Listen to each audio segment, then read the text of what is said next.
Bonjour chers étudiants, moi je suis Rofiwa Goulassal.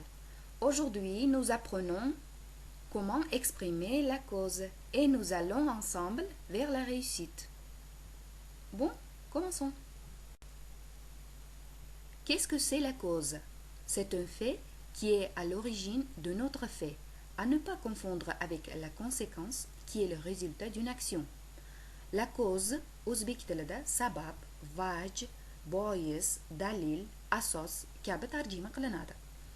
Demak, fransuz tilida bir voqeaning yuzaga kelishida turtki bo'luvchi asos sabab bo'la oladi va uni natija bilan adashtirish kerak emas.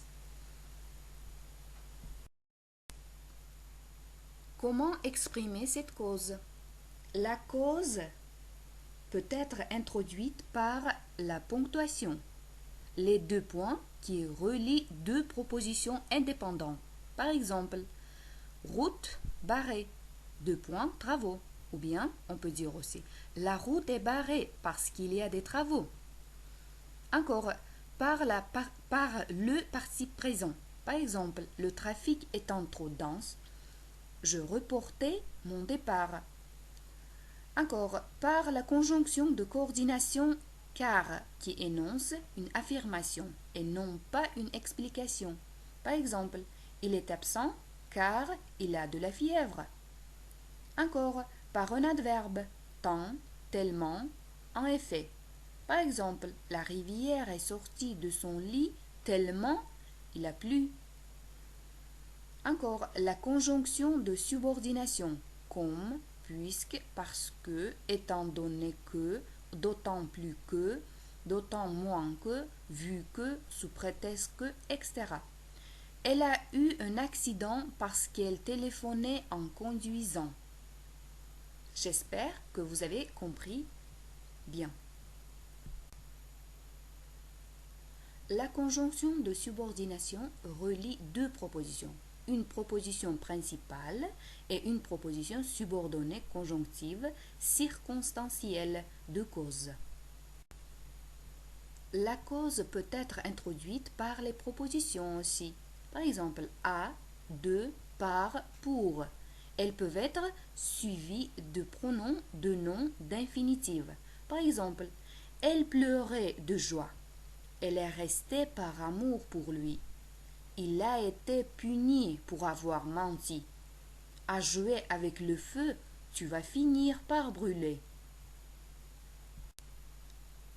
Encore, la cause peut être introduite par les locutions prépositives aussi. Par exemple, ici, vous pouvez voir quelques locutions prépositives. En raison de, par suite de, compte tenu de, du fait de, étant donné, vu, sous prétexte de, alors faute de, à force de, etc. Ici, on a donné les exemples aussi. Si vous apprenez avec les exemples et en les traduisant, vous comprenez encore bien. En français, il y a deux types de la cause positive et la cause négative.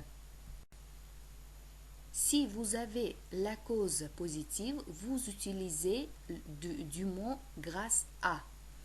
Par exemple, grâce à suivi de nom propre d'un déterminant plus nom d'un pronom. Exprime une cause favorable. Grâce à lui, elle a eu la vie sauve. Ou bien, si vous avez la cause négative, vous utilisez des locutions suivantes. À cause de, ou bien des, pour cause de, ou bien des apostrophes. Exprime une cause défavorable. Par exemple, le plan a échoué à cause de la crise économique. Maintenant, c'est votre tour, chers étudiants. À présent, je sais bien que vous lisez beaucoup des informations. C'est pourquoi apprenez les règles et trouvez les exemples dans le mass média. Trouvez les exemples. C'est votre devoir.